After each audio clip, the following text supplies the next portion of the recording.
تو ہر شخص کے اندر مفتی بیٹھا ہوا ہے، وہ میز کے اوپر سے رشوت لینے لگے یا میز کے نیچے سے پیسے پکڑنے لگے، اندر گھنٹیاں بجنا شروع ہو جاتی ہیں، تم غلط کر رہے ہو۔ دیوار رکھتے ہوئے ہمسائے کی 2 انچ دبانے لگے تو ضمیر آوازیں دیتا ہے کہ تم غلط کر رہے ہو۔ یہ اندر مفتی ہے جو فتوے دیتا ہے۔ کسی کمزور کے منہ پہ تھپڑ مارو، کسی کو اذیت پہنچاؤ، کسی کا حق غصب کرو، کسی کے حقوق پامال کرو، تو اندر گھنٹیاں بجتی ہیں کہ صاحب غلط چل رہے ہو۔ تو یہ اندر ضمیر انسان کو بتاتا ہے، یہ دل مفتی بیٹھا ہوا یہ بتائے گا اچھائی کیا ہے۔ حضور سے پوچھا گیا حضور ایمان کیا ہے؟ فرمایا جب نیکی تجھے خوش کر دے اور برائی تجھے پریشان کر دے تو سمجھ لے کہ تو مومن ہے۔ ہاں کبھی ایسا بھی ہوتا ہے کہ اندر مر جاتا ہے، ضمیر مردہ ہو جاتا ہے، پھر گناہ کرنے کے باوجود بھی انسان کچھ محسوس نہیں کرتا، اور یہ بدترین کیفیت ہوتی ہے کسی شخص کی۔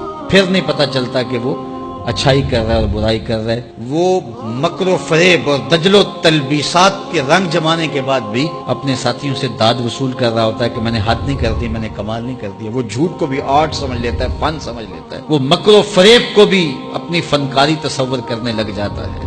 وہ کسی کو دھوکہ دینا، کسی کو مکر و فریب میں پھانس لینا، اس کو اپنے فن کا کمال اور بانکپن اور عروج سمجھنے لگ جاتا ہے، اور اس پہ اسے خوشی ہوتی ہے کہ میں نے بہت تیر مار لیا۔ تو ہمیں اچھائی کی طرف اپنے آپ کو راغب کرنے کے لیے اپنا محاسبہ ضرور کرنا چاہیے۔